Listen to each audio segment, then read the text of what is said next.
తెలంగాణ రాష్ట్రంలో గ్రామ స్థాయిలో కోకొల్లలుగా పుట్టుకొస్తున్న నకిలీ వైద్యం. అర్హత లేని వైద్యంతో చికిత్సలు చేస్తూ ప్రజల జీవితాలతో ఆడుకుంటున్న నకిలీ వైద్యులు. అలోపతి వైద్యం చేయాలంటే ఎంబీబీఎస్, ఆపై విద్యార్హతలు ఉండాల్సిందే. కానీ అర్హతలేమి లేకుండానే గ్రామీణ పట్టణ ప్రాంతాల్లో ఆర్ఎంపీ, పీఎంపీ బోర్డులు పెట్టి ఎంతో మందికి వైద్యం చేస్తున్నారు. రోగులకు ఎడాపెడా మాత్రలు ఇవ్వడం, ఇంజెక్షన్లు చేయడమే కాకుండా సెలైన్ పెట్టడం, కొన్ని చోట్ల శస్త్రచికిత్సలు కూడా చేస్తున్నారు. ఇలాంటి నకిలీ డాక్టర్ల వద్ద వైద్యం పొందడం ప్రమాదకరమని నిపుణులు హెచ్చరిస్తున్నారు. రాష్ట్ర వ్యాప్తంగా ఇలాంటి వారి చేతుల్లో ఎంతో మంది ప్రాణాలు కూడా పోగొట్టుకున్నారు.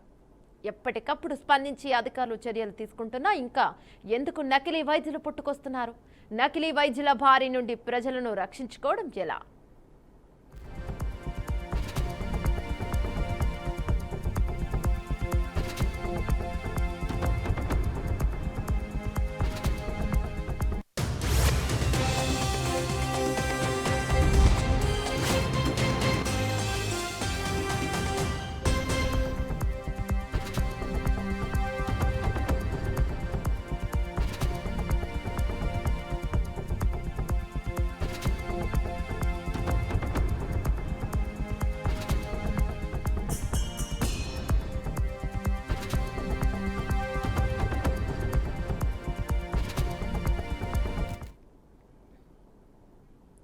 జాతీయ వైద్య కమిషన్ నిబంధనల ప్రకారం రిజిస్టర్ మెడికల్ ప్రాక్టీషనర్ ఆర్ఎంపీ అంటే ఎంబీబీఎస్ చేసినవారు. గ్రామీణ ప్రాంతాల్లో ప్రాథమిక చికిత్స అందించే వారిని రూరల్ మెడికల్ ప్రాక్టీషనర్లు అంటారు. వీరు గాయాలకు కట్టుకట్టడం, రక్తపోటు, జ్వరం చూడటం, పారాసిటమాల్ మాత్రలు ఇవ్వడం వరకే పరిమితం కావాలి. మందుల చీటీ రాయడం, ఇంజెక్షన్లు, వివిధ రకాల చికిత్సలు అందించడం, ఇష్టారీతిన మాత్రలు ఇవ్వడం, సెలైన్ పెట్టడం, శస్త్రచికిత్సలు లాంటివి చేయకూడదు. కానీ చాలా చోట్ల వీరు క్లినిక్లు నడుపుతూ అన్ని రకాల వైద్య చికిత్సలు చేస్తున్నారు.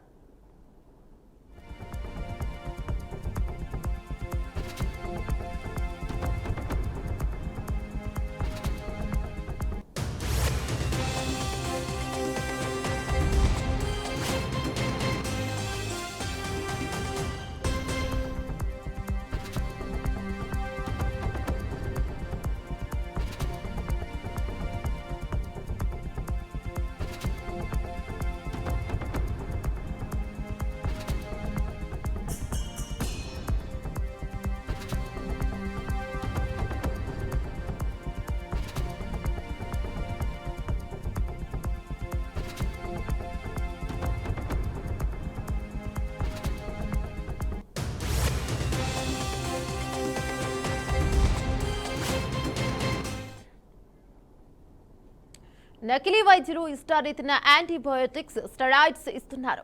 అధిక డోసు యాంటీబయోటిక్స్ ఇస్తుండటం వల్ల ప్రజల్లో యాంటీ మైక్రోబియల్ రెసిస్టెన్స్ ఏఎంఆర్ పెరిగిపోతుంది. అంటే ఇలాంటి వ్యక్తులకు భవిష్యత్తులో ఎంత హై డోసు యాంటీబయోటిక్స్ ఇచ్చినా పనిచేయవు.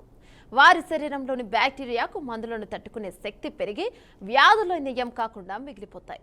గ్రామీణ ప్రాంతాల నుంచి హైదరాబాద్లోని పెద్ద ఆసుపత్రులకు చికిత్సకు వస్తున్న చాలా మందిలో ఏఎంఆర్ లక్షణాలు కనిపిస్తున్నాయని వైద్యులు ఆందోళన వ్యక్తం చేస్తున్నారు. ఇష్టారీతిగా స్టెరాయిడ్స్ మందులను ఇవ్వడం వల్ల అనేక రకాల దుష్ప్రభావాలు ఉంటాయని, మధుమేహం, ఊబకాయం, చెడు కొలెస్ట్రాల్ పెరగడంతో పాటు మూత్రపిండాలు దెబ్బతినే ప్రమాదం కూడా ఉంటుందని జిల్లా వైద్యాధికారుల సంఘం రాష్ట్ర అధ్యక్షుడు డాక్టర్ పుట్ల శ్రీనివాస వివరించారు.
ఇటీవల హైదరాబాద్ లో 10 మంది నకిలీ వైద్యులను రాష్ట్ర వైద్య మండలి సభ్యులు పట్టుకున్నారు. కోదాడలో ఓ మహిళకు నకిలీ వైద్యుడు అబార్షన్ చేయగా వికటించి ఆమె మృతి చెందారు. వరంగల్ జిల్లాలో ఒక వ్యక్తికి ఇంజెక్షన్ వికటించి చేతిని తొలగించాల్సి వచ్చింది. కొన్ని ప్రైవేట్ ఆసుపత్రుల్లో ఇలాంటి నకిలీ వైద్యులను ప్రోత్సహిస్తున్నట్లు విమర్శలు వస్తున్నాయి. వారు కేసులను పంపితే కమిషన్ ఇస్తున్నట్లు కూడా తెలుస్తోంది. రాష్ట్ర వ్యాప్తంగా 60,000 మంది వరకు అర్హత లేకుండా వైద్యం అందిస్తున్నారని అంచనా. ఒక్క సిద్దిపేట జిల్లాలోనే 4,000 మంది వరకు ఉన్నట్లు సమాచారం.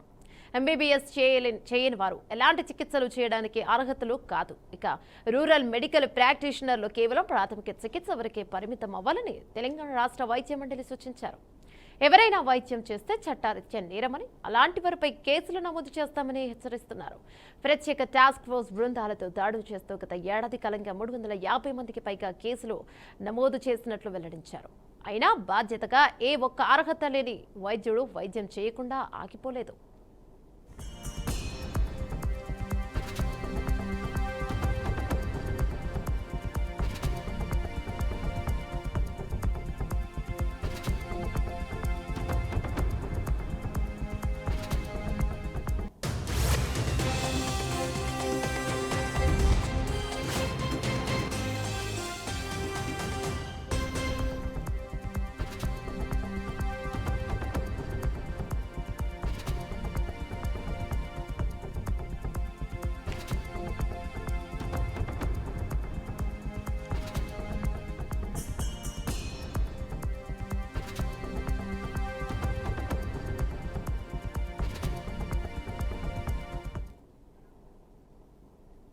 తెలంగాణ రాష్ట్రంలో గ్రామ స్థాయిలో కోకొల్లలుగా పుట్టుకొస్తున్న నకిలీ వైద్యం.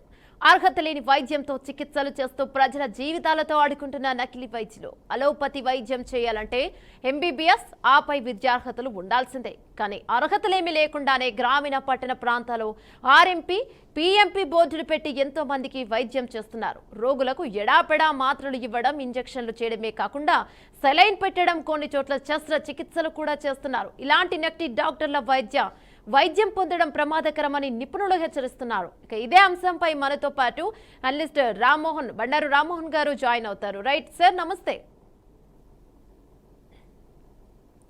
సార్. నమస్తే. ఇక ఎలా చూడొచ్చు అంటారు? రైట్ సార్, మీరు మ్యూట్ లో ఉన్నట్టున్నారు, ఒకసారి చూసుకోండి, మ్యూట్ తీయండి. రైట్ సార్, ఎలా చూడొచ్చు అంటారు? ఇక పల్లెల్లో కాకుండా పట్టణాల్లో కూడా ఎక్కువైపోయారు. ఈ మధ్యనే మనం 10 మంది దాకా ఫేక్ డాక్టర్లను గుర్తించారు. అయినా కూడా వీళ్ళకి భయం ఎందుకు కలగట్లేదు అంటారు? యమనకారం మీకు అట్లాగే న్యూస్ ప్రేక్షకులకు నమస్కారం. సమస్య అందరికీ తెలుసు. ఇప్పుడు మీరు ఎంట్రీలో చెప్పినట్టు గ్రామీణ వైద్యులలో, గ్రామాల్లో కాదు పట్టణాల్లో కూడా, నగరాల్లో కూడా ఈ నకిలీ వాడు చాలా మంది ఉన్నారు. నేనేమంటున్నానంటే ఎంబీబీఎస్ చదవకుండా ఎంబీబీఎస్ డిగ్రీలు పెట్టుకొని చేస్తున్నారు కదా. గ్రామాల్లో అయితే మీరు అన్నట్టు బహిరంగంగా వాళ్ళు తెలుసు కనుక వాళ్ళకి డిగ్రీ లేదని అందరికీ తెలుసు, కానీ వైద్యం కోసం పోతున్నారు. దానికి నేను కారణాలు చెప్తాను. అట్లాగే పట్టణాల్లో అయితే ఎలాంటి డిగ్రీ లేకుండా వాళ్ళు ఎంబీబీఎస్ అని పెట్టుకొని రకరకాల విదేశీ డిగ్రీలు పెట్టుకొని వాళ్ళ సర్టిఫికెట్లు ఎవరు చెక్ చేయడం లేదు. వాళ్ళు కూడా ఉన్నారంటున్నారు. అంటే మన మేకవర్ణ మృగాలు, అంటే వాళ్ళు డాక్టర్లుగా చెప్పుకుంటారు, డాక్టర్లుగా ప్రకటించుకుంటారు, డాక్టర్లుగా బోర్డు పెట్టుకుంటారు. వాళ్ళు ఎవరు పట్టుకోవడం లేదు. రెండు కోణాలు ఉన్నాయి. ఏమన్నా అక్కడ మీరు చెప్పింది ఏమో గ్రామీణ వైద్యులు, ఆర్ఎంపీ డాక్టర్లు ఎవరైనా కనపడుతున్నారు వాళ్ళకి. డైరెక్ట్ గా వాళ్ళు డాక్టర్లు కాదని అందరికీ తెలుసు. కానీ ముఖ్యంగా పట్టణాల కంటే నగరంలో, పట్టణాల్లో కూడా కొంతవరకు క్రాస్ చెక్ ఉంటుంది. కానీ నగరంలో అయితే మీరు వాళ్ళ బోర్డు పెట్టుకున్న తర్వాత ఆ బోర్డులో ఉన్న డిగ్రీలు వాస్తవంగా ఉన్నాయా, అసలు ఆ యూనివర్సిటీస్ ఉన్నాయా, అసలు వాళ్ళు పెట్టుకున్న డిగ్రీ పేరు ఏమైనా ఎక్కడైనా ఉందా అని ఎవరు చూస్తున్నాం మనం? ఎందుకంటే దీన్ని 2 రకాలు చూడాలి. ఒకటేమో బహిరంగంగా తప్పుడు ప్రాక్టీస్ చేస్తున్న వాళ్ళు కనపడుతున్నారు, వాళ్ళని నియంత్రించాల్సిందే. కానీ రహస్యంగా డిగ్రీలు పెట్టుకొని నగరాల్లో చాలా మంది కేటుగాళ్ళు, నకిలీగాళ్ళు ఈ వైద్యం చేస్తున్నారు. వీళ్ళను నిరోధించడానికి మెడికల్ కౌన్సిల్ ఆఫ్ ఇండియా ఉంది కదా. వాళ్ళు ఏం చేస్తున్నట్లు లెక్క? మెడికల్ కౌన్సిలింగ్ ఇండియా ఉన్నది, మన ఐఎంఏ ఉన్నది, డాక్టర్లు కూడా ఉన్నారు కదా, ఐఎంఏ ఉన్నది. వాళ్ళకు కూడా సభ్యత్వం ఇచ్చేటప్పుడు మీకు మెడికల్ కౌన్సిల్ ఇండియా కానీ లేకుంటే మనకు ఐఎంఏ సభ్యత్వం ఇచ్చినప్పుడు కూడా సరైన విధంగా సర్టిఫికెట్ చెక్ చేయకపోతే జరుగుతుంది అని అంటున్నాను. సమస్య చాలా తీవ్రమైంది. దానివల్ల రోగులు నష్టపోతున్నారు, దానివల్ల ప్రాణాలు పోతున్నాయి, దాంతో పాటు మెల్లమెల్లగా జీవోత్సవాలుగా మారిపోతున్నారు. ఇంతకుముందు చెప్పారు కదా మీరు, అవసరం లేని మందులు వాడడం, ఎక్కువ డోసు వాడడం, దేనికి ఎంత కావాలో అంత ఇవ్వకపోవడం, ఇట్లాంటివన్నీ జరుగుతున్నాయి. అంటే దీనికి పరిష్కారం లేక కాదు, కానీ పరిష్కారం వైపు ఇటు డాక్టర్లు ఆలోచించడం లేదు. మెడికల్ కౌన్సిల్ ఆఫ్ ఇండియా ప్రభుత్వ కేంద్ర ప్రభుత్వ సంస్థ వాళ్ళు ఉన్నాయి ఆలోచనలు, కానీ అమలు చేయడంలో లేదని నా ఉద్దేశం అమ్మా. దీని ఈ తీవ్రత ఉన్నది కనుక దీని పరిష్కారం వైపు నేను పోతాను. మీ ప్రశ్నలు అడగండి, తప్పనిసరి దీనికి ఒక పరిష్కారం చెప్పే ప్రయత్నం చేస్తాను నేను. రైట్. అయితే పల్లెల్లో ఏంటంటే మనం చూస్తూ ఉంటాము, ఎంబీబీఎస్ డాక్టర్లు పల్లెలలో ఉండరు. అంటే కొంత టౌన్కి వెళ్ళాల్సి వస్తుంది, వేరే మండలానికి వెళ్ళాల్సి వస్తుంది పెద్ద ఆసుపత్రికి. కొందరు పూర్ పీపుల్స్ ఉంటారు, అంటే అసలు లేని వాళ్ళు, మధ్యతరగతి వాళ్ళు, ప్రస్తుతానికి మనకు తగ్గిపోతే బాగుంటుంది అని చెప్పి ఆర్ఎంపీ డాక్టర్లు ఎవరైతే ఉంటారో వాళ్ళ దగ్గరికి వెళ్తారు. కానీ వాళ్ళు ఏంటంటే పెద్ద హాస్పిటల్కి వెళ్ళండి అని సజెషన్స్ ఇవ్వకుండా వాళ్ళంతటా వాళ్ళే సెలైన్లు పెట్టడం, డబ్బుల కోసం వేరే వేరే టాబ్లెట్స్ రాయడం, ప్రిస్క్రిప్షన్స్ రాసి వాళ్ళ దగ్గరే వాళ్ళ టాబ్లెట్స్ ఇవ్వడము. అంటే ఒకవేళ వాళ్ళు చనిపోతారన్న భయం, ఒకవేళ ఏదన్నా మిస్టేక్ జరిగి వాళ్ళు చనిపోతే ఏంటి అనే భయం వీళ్ళలో కలగట్లేదా? లేకపోతే ప్రస్తుతానికి తగ్గిపోతే చాలు, మన దగ్గర డబ్బులు లేవని ప్రజలు ఎంకరేజ్మెంట్ అంటారా? ఏ విధంగా చూడొచ్చు? యమున గారు, పేదలకు వైద్యం అందించడంలో ప్రభుత్వాలు విఫలమవుతున్నాయి. ప్రభుత్వాల వైఫల్యం వల్ల అవసరం లేక, దిక్కు లేక ఆర్ఎంపీ డాక్టర్ దగ్గరికి వెళ్తున్నారు. ఆర్ఎంపీ డాక్టర్లు అందరూ దొంగలు కాదు. నా ఉద్దేశం ఏంటంటే మెడికల్ ప్రాక్టీస్లలో ఆర్ఎంపీ కానీ పిఎంపీ, గతంలో పిఎంపీ అనే వాటికి ఇప్పుడు అనుభవ వైద్యులు అంటున్నారు, ప్రాథమిక చికిత్స కేంద్రాలు అంటున్నారు. బట్టి వాళ్ళు చేయాల్సిన పని చేయనిద్దామని నేను వాళ్ళకి మద్దతుగా మాట్లాడలేదు. వాళ్ళని చేయించే పని ఏంటంటే దెబ్బ తాకిందమ్మా, కట్టు కట్టాలి, కట్టొస్తుంది కదా. అట్లానే చిన్న చిన్న పారాసిటమాల్ లాంటి గోళీలు, జ్వరం వచ్చింది, జ్వరాని కోసం పరీక్షలు. మీరు కార్పొరేట్ ఆసుపత్రులకు పోతే ఎందుకు దోపిడీకి గురై ఇక్కడ ఎందుకు వస్తున్నారు వాళ్ళు? ఇంకో కొన కూడా ఆలోచన చేయాలి మనం. ఆర్ఎంపీ డాక్టర్లకు, పిఎంపీ డాక్టర్ల దగ్గరకు, మెడికల్ ప్రైవేట్ మన ప్రైమరీ హెల్త్ మన మెడికల్ ప్రాక్టీస్ ఎందుకు వస్తున్నారంటే, మీరు కార్పొరేట్ దానికి పోతే వట్టి జ్వరానికి 50,000 లక్ష రూపాయలు చేస్తున్న వాళ్ళు ఉన్నారు. పోగానే సెలైన్ పెట్టి కట్టిపడేస్తున్నవాళ్ళు. కార్పొరేట్ దోపిడీ గురికమ్మంటారా, లేకపోతే వీళ్ళ దగ్గర వైద్యం చేయించుకోమంటారా? ప్రజలు అడుగుదాం. ప్రజలు ఏమంటారు? మా ఆర్ఎంపీ డాక్టర్ ఏమంటారు? అందుకనే విషయం అక్కడ లేదు. విషయం ఎక్కడ ఉందంటే, అవసర రీత్యా వీళ్ళ దగ్గర పోతున్నారు. వీళ్ళని ఎట్లా ట్రైన్ చేసుకుందాం? గతంలో మనకు ఆర్ఎంపీ సర్టిఫికేట్ ఉండేది, ఇప్పుడు తీసేశారు. పిఎంపీ సర్టిఫికేట్ ఉండేది, తీసేశారు. మరి మీరు వాళ్ళకు అథెంటిక్ అధికారాలు ఇవ్వరు, వాళ్ళని తీసేస్తారు. వాళ్ళ గురించి మనం మాట్లాడుతున్నాం. నేను రెండు చెప్పాను. ఒకటేమో ఆర్ఎంపీ, పిఎంపీ, లేకుండా ప్రైవేట్ మెడికల్ ప్రాక్టీషనర్స్, కింది స్థాయిలో ప్రైమరీ హెల్త్ చూసే వాళ్ళను మనం ఏదో రకంగా చట్టంలోకి తీసుకురాకపోతే, చట్టం కాదు, ఒక చట్టంలోకి తీసుకురాకపోతే, చట్టంలోకి తీసుకురావాలి. తీసుకొస్తే వాళ్ళతో మనం ట్రైనింగ్ ఇవ్వచ్చు, వాళ్ళ ద్వారా వైద్యం చేయొచ్చు. ఇప్పుడు ఏమైతుందంటే దీని వల్ల 2 రకాలు తయారవుతున్నారు. వీళ్ళందరూ ఒక పరివికాలుగా తయారవుతున్నారు, వీళ్ళు బ్రోకర్లుగా తయారవుతున్నారు. బ్రోకర్ అంటే ఇంగ్లీష్ పదం, అంటే తప్పుడు పదం ఏం కాదు, అసలు అన్పార్లమెంటరీ అసలు కాదు.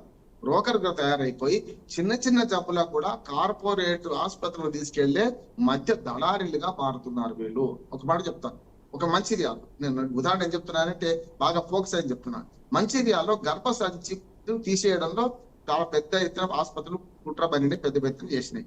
ఒక ఆసుపత్రి నిందించలేదు. దాని మీద నేను పరిశోధన చేసి జర్నలిస్ట్ చేస్తే మాకు అర్థమైంది ఏంటంటే, ఈ ఆర్ఎంపీ డాక్టర్లు అందరూ తెల్లబట్ట కాగానే ఇది బహిరంగంగా మాట్లాడుకోవాలి. రోగం రట్టు చేసుకోవాలి, సంసారం గుట్టుగా నడపాలి. ఓ సావత్యం తెలుగులో, రోగాన్ని రట్టు చేసుకోవాలి, సంసారాన్ని గుట్టుగా నడుపుకోవాలి. రోగం అనేది వాళ్ళు తెల్లబట్ట అవుతే ఆడవాళ్ళు ఆర్ఎంపీ డాక్టర్ దగ్గర పోగానే మీ గర్భసంచి తీసేయాలి అని సలహా ఇచ్చి, గర్భసంచి తీసేయడానికి 50,000 లక్ష రూపాయలు వసూలు చేసి అక్కడ వాళ్ళు పంచుకొని చాలా మంది మహిళలు గర్భసంచి ఆపరేషన్ తీసేశారు గర్భసంచులు. ఈ విషయంలో ఇప్పుడు ఇలాంటి విషయాలు ఇప్పుడు ఇదొక ఎగ్జాంపుల్ చెప్పారు. ఇలాంటి ఎగ్జాంపుల్ ఎక్కడైనా జరిగినప్పుడు కానీ ఆ మహిళకు కానీ వాళ్ళ ఫ్యామిలీకి కానీ ఒక గర్భసంచి తీసేయాలనే విషయం చాలా పెద్ద విషయం. అది అంత చిన్న, అంటే ఇప్పుడు మీరు చెప్పిన ఎగ్జాంపుల్ ప్రకారం తెల్లబట్ట ఇలాంటి చిన్న చిన్నవి ఏమైనా వచ్చి హాస్పిటల్కి వెళ్ళినప్పుడు స్కానింగ్ తీయాలి, ఎక్స్రే తీయాలి, ఇలాంటివన్నీ తీసి ఒక 2-3 రోజుల వ్యవధి అన్ని సజెషన్స్ తీసుకున్నాక అప్పుడు మన ఫ్యామిలీ మెంబర్స్తో డిస్కషన్ చేసి అప్పుడు ఇలాంటి ఆపరేషన్స్ సిజర్స్ ఏవైనా చేయాలనుకున్నప్పుడు అప్పుడు ఆలోచించి డెసిషన్ తీసుకొని ముందుకెళ్తాం. కానీ వీళ్ళు కూడా ఇక్కడ ఇంత తొందరపడడానికి కారణంలో ఏముంటాయి? అంటే వాళ్ళు మ్యానిపులేట్ చేస్తున్నారంటారా జనాలను అక్కడ? ఇప్పుడు ఒక నిరక్షరాస్య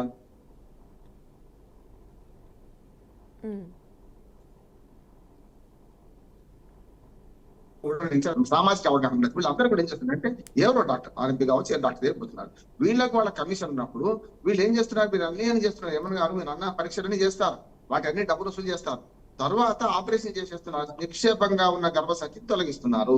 దీనికి కారణం ఏంటంటే వాడు కొనుక్కున్న వాళ్ళ ఆపరేషన్ ఖర్చులు వెళ్ళాలి, థియేటర్ వెళ్ళాలి, మత్తుమందు డాక్టర్లకు డబ్బులు వెళ్ళాలి, ఇవన్నీ ఒక పెద్ద కుంభకోణం అన్న. ఇప్పుడు మనకి ఏమైందంటే కింది స్థాయిలో ఒక ఆర్ఎంపీ డాక్టర్లను బదనాం చేస్తున్నాం, కానీ వీళ్ళందరూ బ్రోకర్లుగా మారిపోవడానికి కారణం చెప్తారు. ఇంకొక కుంభకోణం చెప్తాను. వరంగల్లో నా మిత్రుడు జ్వాల ప్రశాంత్ అని జ్వాల స్వచ్ఛత సంస్థ ఉంది, అవినీతి వ్యతిరేకంగా వాళ్ళకి పనిచేశారు. ఎందుకు చెప్తున్నారంటే ప్రాక్టీసెస్ మనం అర్థం చేసుకుంటే ఏమన్నా గారు మనకు అర్థం అవుతుంది. వాళ్ళు ఏం చేశారు, ఒక ఫోన్ పెట్టుకొని, సార్ మా దగ్గర పలానా పేషెంట్ ఉన్నాడు, నేను ఆర్ఎంపీ డాక్టర్ పనిచేస్తున్నాను, మీరు దయచేసి నేను పంపుతున్నాను, మొత్తం పరీక్షలు చేయండి, ఎంత తీసుకుంటారు, నాకు ఎంత ఇస్తారని అడిగారు. 20 ఆసుపత్రులు, 20 కార్పొరేట్ ఆసుపత్రులు, వరంగల్, హన్మకొండ అక్కడ ప్రయత్నం చేసి వారు ఏం చేశారంటే అందరితో రికార్డ్ చేశాం. సార్ మీకు 10% ఇస్తాం, 20 ఇస్తాం, 30 ఇస్తాం, చివరికి 50%. వాళ్ళు డైరెక్ట్ గా పోతే 100 రూపాయలు, నేను ఉదాహరణ చెప్తున్నా, 100 రూపాయలకి అయ్యే పరీక్ష వీళ్ళ ద్వారా పోతే 200 రూపాయలు, 200 రూపాయలు, 100 రూపాయలు వాళ్ళకి ఇచ్చేస్తారు. 100 రూపాయలు అసలు పరీక్ష ఫీజే 100 రూపాయలు, 200 వసూలు చేస్తున్నారు. నేను 200 అని చెప్తున్నాను, 2000 కావచ్చు, 40,000 కావచ్చు, 50,000 కావచ్చు.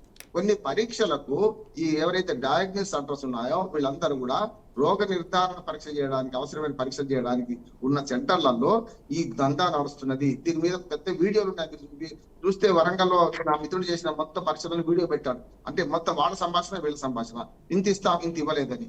ఆ రకంగా మరి రెండో దోపిడీ జరుగుతుంది కదా. అంటే మనం కేవలం ఆర్ఎంపీ డాక్టర్లను మాత్రమే మనం వీళ్ళగా చూపెడుతున్నాం. వీళ్ళందరూ దేనికి వ్యవస్థలో పని అవుతున్నారు. వీళ్ళందరూ కూడా ఇక్కడికి పోయిన డబ్బులు అంటే ఎవరికి చేతి ఉంటది, ఏమన్నా గారు డబ్బులు ఇస్తా అంటే ఎవరైనా పోతారు. కనుక అవసరం లేని సలహాలు ఇచ్చి ఆయా కార్పొరేట్ సంస్థలకి, కార్పొరేట్ ఆసుపత్రులకి వీళ్ళు బ్రోకర్లుగా పనిచేస్తున్నారు. ఈ వ్యవస్థను అరికట్టాల్సింది రాష్ట్ర ప్రభుత్వం ఏం చేస్తుంది, కేంద్ర ప్రభుత్వం ఏం చేస్తుంది, రాష్ట్ర ప్రభుత్వంలోని అధికారులు, మంత్రులు ఏం చేస్తున్నారు, ఆ డిఎంఏ ఉంటాడు కదా, జిల్లాకు ఒకటి ఉంటాడు కదా, మరి వాళ్ళు ఏం చేస్తున్నట్టు అంటే అందరికీ మామూళ్ళు ఉన్నాయి. పిలా పాపం తలా పీడికడు అందరికీ మామూళ్ళు ఉన్నాయి. మనకి కేవలం ఆర్ఎంపీ డాక్టర్లను, పిఎంపీ డాక్టర్లను, గ్రామీణ ప్రాక్టీషనర్ బదనాం చేస్తున్నాను తప్ప. నేను రెండో కోణం కూడా చెప్పాను. హైదరాబాద్ నగరంలో, పెద్ద పెద్ద నగరాల్లో, అన్ని దేశవ్యాప్తంగా రాష్ట్ర వ్యాప్తంగా నగరాల్లో అర్హత లేని చాలా మంది డిగ్రీ పెట్టుకొని వాళ్ళు చేస్తున్నారు. వాటిని ఐఏఎంఏ ఏం చేయగలుగుతుంది అంటున్నాను. ఐఏఎంఏ ఉంటుంది కదా, ఇండియన్ మెడికల్ అసోసియేషన్, దానికి అధ్యక్షుడు, ఉపాధ్యక్షుడు, దానికి కార్యవర్గం, అది పూర్తిగా స్వతంత్ర సంస్థ. నేను అడ్వకేట్ ను, మాకు బార్ కౌన్సిల్ ఒకటి ఉంటుంది, బార్ కౌన్సిల్ నమోదు కావాలి. అట్లాగే బార్ అసోసియేషన్ ఉంటుంది మాకు కోర్టులలో. బార్ అసోసియేషన్ కంట్రోల్ చేయాలి, మీ డిగ్రీ కరెక్టా కాదా అని. మరి ఎట్లా చెక్ చేస్తున్నట్టు? అధికారులు నిద్రపోతున్నారు, ఆ అసోసియేషన్స్ నిద్రపోతున్నాయి.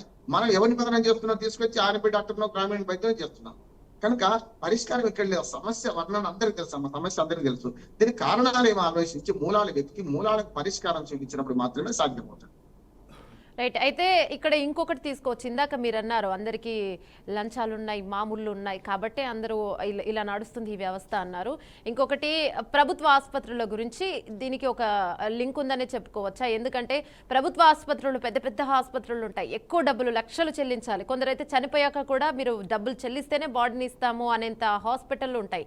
అలాంటి హాస్పిటల్ని చూసి అంటే ప్రభుత్వ ఆసుపత్రులు ఎక్కువ దోచుకుంటారు. అలాంటి పెద్ద హాస్పిటల్ మనం పెట్టలేంటి కాబట్టి ఒక చిన్న స్కామ్కి తెరలేపుదాము ఆర్ఎంపీ రూపంలో అనే ఆలోచనలు కూడా వస్తాయి కదా వీళ్ళకి. ఆ రూపంలో అంటే దాని ఉదాహరణగా తీసుకొని కూడా ఈ కోణంలో ఇలా వీళ్ళు తయారయ్యే ఛాన్స్ కూడా ఉండొచ్చు కదా.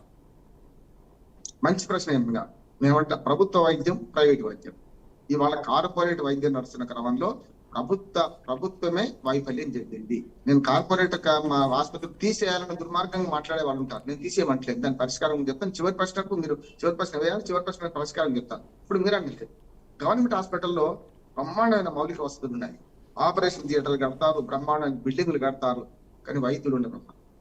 వైద్యులు లేకపోతే ఎలా సమాధితో సమానం. ఆ బిల్డింగ్ కానీ ఆ ఆసుపత్రిలో ఎక్విప్మెంట్ కానీ ఎందుకు పనికి రాదంటున్నాను. ఇంకోటి ఏం చేస్తున్నారంటే ఆ డాక్టర్లకు, ప్రైవేట్ డాక్టర్లకు లింక్ ఒకటి ఉంటుంది.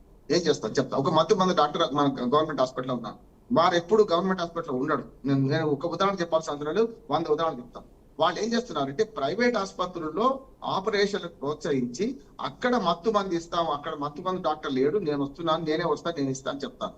అట్లా రకరకాల నిపుణులు ఎవరైతున్నారో ప్రభుత్వ ఆసుపత్రులు డాక్టర్లు అంటే రామ్మోహన్ గారు ప్రతి ఒక్క సర్జరీ కావచ్చు దేనికైనా ఒక anaesthesia doctor need compulsory. So దాన్ని క్యాష్ చేసుకొని అనెస్థేషియా వాళ్ళు కూడా కొద్దిగా ఈ డాక్టర్స్ కూడా కొద్దిగా దందా చేసే అవకాశాలు కనిపిస్తూ ఉన్నాయి. చాలా పెద్దదమ్మా. నేను అది చెప్తున్నాను. ఇది ఇక్కడ నేను వాళ్ళ అనెస్థీషియా అంటే చాలా మందికి అర్థం కాదు. మనకి మీకు నాకు తెలుసు. అందుకని మత్తు డాక్టర్ అంటారు. మత్తు డాక్టర్ అని పిలుస్తారు వాళ్ళని. వాళ్ళు ఏం చేస్తున్నారంటే ఆయన ఒక్కడే తప్పు కాదు, ఆయన ఆమె తప్పు కాదు.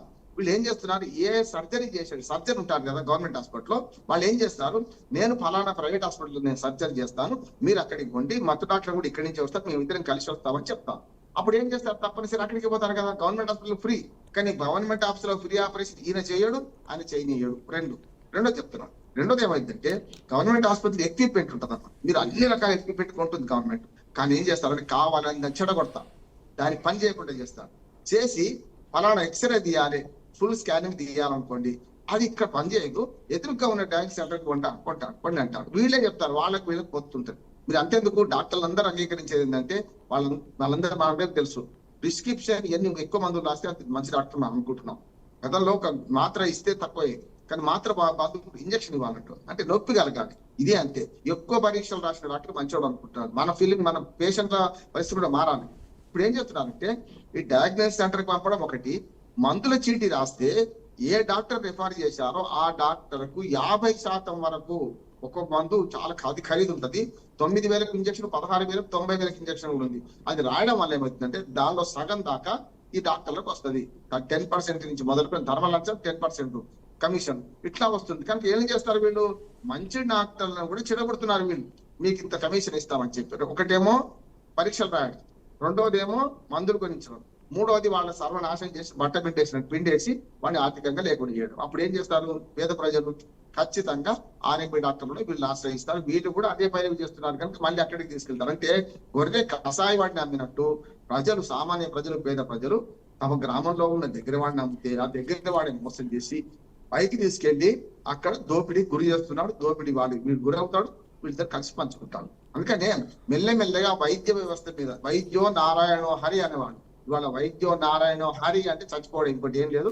డబ్బుల పరంగా పోతారు, చచ్చిపోతున్నారు. ఇంకొక మాట చెప్తాను, మీరు మేము ఈ వైద్య రంగంలో పెద్ద సర్వే చేసిన వాడిని, అంటే ఆరోగ్యం విద్య మీద పనిచేసిన వాడిని. ఒక మాట చెప్తాను, సాధికారిక ప్రతి సంవత్సరము మన ప్రజల జీవన ప్రమాణం పెరుగుతూ ఒక్క ఆరోగ్య విషయం, విద్య విషయంలో, ఆరోగ్య విషయంలో, విద్య విషయంలో కొంతవరకు ఫీజులు కడుతున్నారు, ప్రైవేట్ కళాశాల చేపిస్తున్నారు, ప్రైవేట్ చేపిస్తున్నారు, రిక్షాపులను కూడా చేపిస్తున్నారు, అది వేరు. కానీ వైద్య విషయంలో ఇప్పుడు ఈ సందర్భం మీదుగా చెప్తున్నాను, ప్రతి సంవత్సరం మన దేశంలో ఉన్న 40% మంది పేదలు మరింత పేదలుగా మారిపోతున్నారు. ఎందుకంటే కార్పొరేట్ వైద్యం వల్ల ఒక్కరికి, ఆ కుటుంబంలో ఒక్కరికి జబ్బు వస్తే అది జ్వరం కావచ్చు, కొంచెం పెద్దది కావచ్చు, వాళ్ళ సంవత్సర ఆదాయంలో 40% ఈ వైద్యానికి ఖర్చు అవుతుంది, విద్యకు వైద్యానికి రెండింటికే ఖర్చు అవుతుంది. కానీ వాళ్ళు మళ్ళీ పేదలు మరింత పేదలుగా మారిపోతున్నారు. అందుకని సమస్య సార్, ఇది ఎప్పటికీ తేలని అంశం అని మన అందరికీ తెలుసు భారతదేశంలో ప్రతి ఒక్కరికి. ఎందుకంటే భారతదేశంలో విద్యను, వైద్యను ఎప్పటికీ ఉచితం చేయరని అందరికీ తెలిసినా మనం నార్మల్ గా ఉండిపోతున్నారు జనాలందరూ. ఎందుకంటే అది ఎప్పటికీ కాని పని అని అర్థమవుతుంది. అంటే ఉచితమే అమ్మా, నేను కాదు, అదొకటి మీరు అనడానికి కరెక్టే, కానీ ఉచితంగా ఇస్తున్నారు. కానీ ఉచిత సౌకర్యాల దగ్గరికి ఎంతమంది పంపిస్తున్నాం? గవర్నమెంట్ స్కూళ్ళు బాగా పనిచేస్తున్న స్కూళ్ళు ఉన్నాయి, నేను స్కూళ్ళలో పనిచేస్తాను, స్కూల్ టీచర్ని కాదు, నేను అడ్వకేట్ని కాదు. గ్రామీణ స్కూళ్లలో బ్రహ్మాండమైన అభివృద్ధి, ప్రైమరీ సెక్షన్ బాగాలేదు, హై స్కూల్ నుంచి చూడండి ఎగ్జామ్స్ వెళ్తున్నాం, చాలా మన ప్రైవేట్ స్కూళ్ళ కంటే బ్రహ్మాండంగా పనిచేస్తున్నాం, చదువుకుంటున్నారు. ఇక ఆ విద్య గురించి మాట్లాడతలేను కనుక నేను దాని గురించి పొడిగించను. అసలు ASER అని annual status of education report ఉంది, దాని గురించి వేరే మాట్లాడుతున్నాం. దానిలో మా సర్వేలు ఏంటంటే ప్రైవేట్ స్కూళ్ళ కంటే ప్రభుత్వ స్కూళ్లలో చదువుకున్న వాళ్ళు జెమ్స్ ఉన్నారు. చాలా మంది అబ్దుల్ కలాం నుంచి మొదలు పెడితే అసలు చాలా మంది, నేను నాతో సహా, మీరు కాకపోవచ్చు, నాతో సహా మేము గవర్నమెంట్ స్కూల్ చదువుకున్న వాళ్ళం, మరి కాలేదు మా వృత్తిలో మేము రాణిస్తలేమా? సమస్య ఇక్కడ లేదు. మనం ఏం చేస్తున్నామంటే ఫ్యామిలీ డాక్టర్ వ్యవస్థను నాశనం చేసినాం. ఒక మాట చెప్తాను, అందుకని పరిష్కారం వైపు వస్తాను. గతంలో మనకు ఫ్యామిలీ డాక్టర్ ఉండేవాడు, అది మన ఆయుర్వేద వైద్యుడు కావచ్చు, హోమియోపతి వైద్యుడు కావచ్చు, అలోపతి వైద్యుడు కావచ్చు, నాడీ చూసి ఈ రోగం చెప్పేవాడు. నేను అట్లా అనుభవించిన వాడిని. వాళ్ళు ఆర్ఎంపీలు కాదు, పిఎంపీలు కాదు, కానీ వాళ్ళ డాక్టర్లు ఫ్యామిలీకి ఒక డాక్టర్ ఉండేవాడు. ఆ ఫ్యామిలీ డాక్టర్లు 3 తరాలు 4 తరాలు చూసేవాళ్ళు. నేను ఉదాహరణ కూడా చెప్తాను, మా అమ్మ నాన్న, మా ఇద్దరికి, నా భార్య నాకు, నా పిల్లలకు, నా మనవడు మనవరాలకు కూడా నరసింహారావు గారిని అంబరిపేటలో ఉంటాడు. ఎందుకు చెప్తున్నా, 4 తరాలు చూస్తున్నాను. ఎందుకంటే మాకు నమ్మకం ఆయన. రైట్ సార్, బండారు రామ్మోహన్ గారు, right sir, thank you sir, time అయిపోయింది, ఇక్కడతో ముగిద్దాము. Thank you so much sir మాతో చర్చలో పాల్గొన్నారు. ఫ్యామిలీ డాక్టర్ వ్యవస్థను మళ్ళీ తీసుకొస్తే తప్పనిసరి న్యాయం అవుతుంది. దీని మీద కూర్చొని చర్చ పెట్టండి. నేను ఆ విధానాలు చెప్తాను. ప్రైవేట్ గవర్నమెంట్ పార్ట్నర్షిప్ లో ఎట్లా వైద్యాన్ని బాగు చేస్తామని చెప్తున్నాను. రైట్, థ్యాంక్ యూ సార్ మాతో పాల్గొన్నందుకు. రైట్, ఇక లంచాల ముసుగులో నడుస్తున్న ఈ పట్టించుకొని ఆర్ఎంపీ నకిలీ డాక్టర్ల గురించి గవర్నమెంట్ ఎందుకు పట్టించుకోవట్లేదు? ఒకవేళ గవర్నమెంట్ పట్టించుకున్నా కూడా, వాళ్ళని అరెస్ట్ చేసినా కూడా, కటకటాల వెనక్కి పంపించినా కూడా ఎప్పటికప్పుడు పుట్టగొడుగుల్లా పుట్టుకొస్తున్నారు ఈ నకిలీ డాక్టర్లకు. ఎందుకు అంటే గవర్నమెంట్ మీద భయం లేక, సమాజంలో ఎవరికి భయపడకుండా ఇలాంటి చర్యలకు ఎందుకు పాల్పడుతున్నారో అర్థం కావడం లేదు. ఇక వీళ్ళకి తెరపడేది ఎప్పుడు? ఇలాంటి మామూలు మత్తుల్లో మునిగిపోతున్నా కూడా గవర్నమెంట్ ఎందుకు నిమ్మకు నీరెత్తినట్లు వ్యవహరిస్తుందో అర్థం కావట్లేదు. ఇక ఎప్పటికీ ఈ నకిలీ డాక్టర్లకు అడ్డుకట్ట పడుతుందో అని చెప్పి అందరూ కూడా, అమాయకులందరూ ఎదురు చూస్తూ ఉన్నారు. ఇలాంటి వాళ్ళ చేతుల్లో ఎంతో మంది అమాయకులు బలైపోతూనే ఉన్నారు.